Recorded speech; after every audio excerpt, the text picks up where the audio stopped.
So Tyson Chandler's going to the Lakers. Suns bought him out. I didn't think the Lakers were going to get a center this early in the season. I thought it was going to take a little longer. But only 7 games in, I think that's good for them because we've seen that their small lineups not working. The rebounding, the post defense, rim protection, not really a thing when Kyle Kuzma is defending opposing fives. So now you have a guy in Chandler who can fill up those minutes when JaVale is not in the game, and the Lakers defensively have been pretty damn okay with JaVale out there, as he's having the best season of his career. And now you assume for maybe 15 to maybe a little bit over 20 minutes a game, Tyson Chandler can help out there now. The big question is just how good is Tyson Chandler at this point? He is no longer Defensive Player of the Year candidate Tyson, and sometimes he actually looks bad defensively. I think there have been stretches throughout his Suns tenure where he's looked a little slow, he's looked like he's not all the way focused, but at the same time, there have been moments where like he'll defend the pick and roll well, he'll defend the rim effectively enough. He was never a huge block shots guy anyway, so I wouldn't expect that now, but he'll still send the occasional one away. Now, for all the stuff that I may negatively say about 36-year-old version of Tyson Chandler, he actually had some positive lineups last year for the Suns, a team that only won 21 games, but the 2 lineups that he played the most in, they were actually like +5. So I think that says something. I think that says that while there's still going to be some times when clearly he's not what he once was, he can still be all right. And given how bad the small lineups were for the Lakers, going from bad to serviceable is quite an upgrade. So this is big. The fact that it costs them like no money, I'm going to assume, because it was a buyout and he's only going to be here for 1 season is pretty all right as well.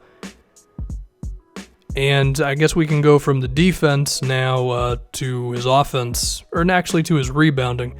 Still a pretty okay rebounder. His percentages have always been pretty good, among the better guys in the league, even as he's gotten super old.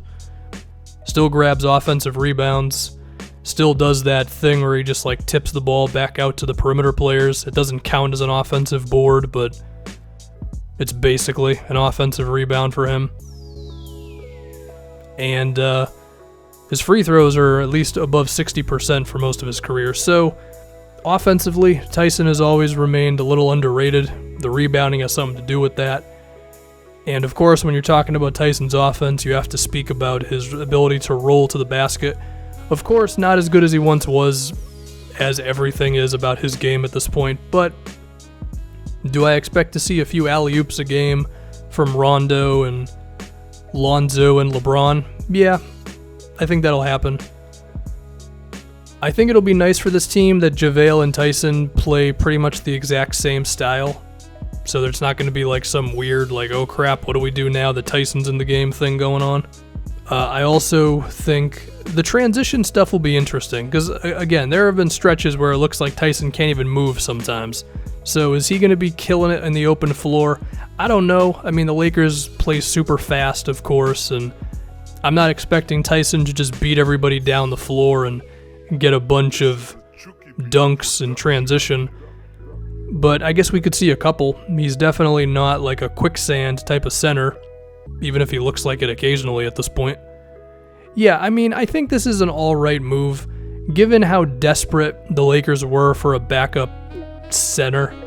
I think it's fine. I don't think it's a home run move. I don't think it's going to transform their defense. I don't think he's going to be like a perfect fit offensively, because at one time he was one of the best rollers in the league, if not the best. And now, of course, he isn't. But I think it's definitely going to help them out nonetheless. So why not do it, I would say. Now, if some other center who's on a 1-year deal or who even has a multi-year deal but they don't make that much money becomes available, then I would think you still probably think about doing that. Of course, I don't know which player it could be, or other things are at factor there, of course, but I don't think this is like a, okay, we fixed it, we don't have to think about our center position anymore type of a thing. But Still, given that this is only 7 games into the year, and you found yourself something to go away from those small lineups that were really bad, then I think this works. So I approve of this move. Hopefully Tyson doesn't get hurt. He's played about half the year the last 2 seasons. Whether that was because of his actual health or because the Suns were tanking, we won't totally know.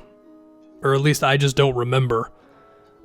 But given that he's not going to be playing high 20s in minutes, I think he'll be alright. So, yeah, it's a move. Tyson still knows how to play defense, even if he's not physically able to do it as much as he once was, and it ain't bad.